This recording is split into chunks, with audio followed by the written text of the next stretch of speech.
আসসালামু আলাইকুম, কি অবস্থা? আশা করি সবাই ভালো আছেন। আজকে একটা ভাইরাল রোডে আসলাম।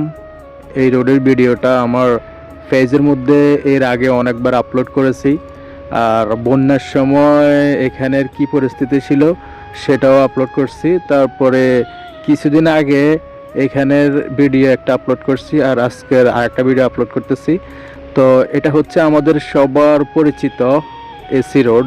এই এসি রোডটা অনেকেই চিনেন, অনেকের খুব পরিচিত একটা জায়গা। গ্রীষ্মকালে যখন এই রাস্তার মধ্যে আসেন তখন বাতাস অনেক বেশি থাকে। আমার পেজের মধ্যে অনেকেই আছেন, ইভেন আমাকে ইতালি থেকে আমার এক ছোট ভাই বলছিল এই রাস্তাটা একটু ভিডিও করার জন্য। এর আগে একবার ভিডিও করছি, তখন ওই ভিডিওটা আমার কাছে ভালো লাগে নাই, কারণ হচ্ছে তখন ধুলোবালি অনেক ছিল। মাশাল্লাহ এখন তো একটু ধুলোবালি কম রাস্তার মধ্যে। আর যখন রাস্তাটা প্রথম করছিল তখন আরও সুন্দর লাগছিল।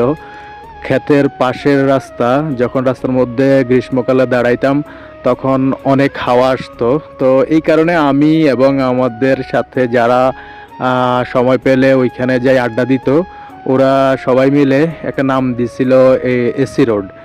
এসি রোডটা দেওয়ার অর্থ হচ্ছে যখন আপনি অনেক ক্লান্ত হয়ে এখানে যাই দাঁড়াইবেন, তখন দূর থেকে বাতাস যখন আসে তখন শরীর একদম ক্লান্তি দূর হয়ে শীতল হয়ে যায়। তার জন্যই নামটা হচ্ছে এসি রোড। তো আমি আছি এখন এসি রোডে। আমাদের এসি রোডটা হচ্ছে চন্দ্রগঞ্জ ইউনিয়নে।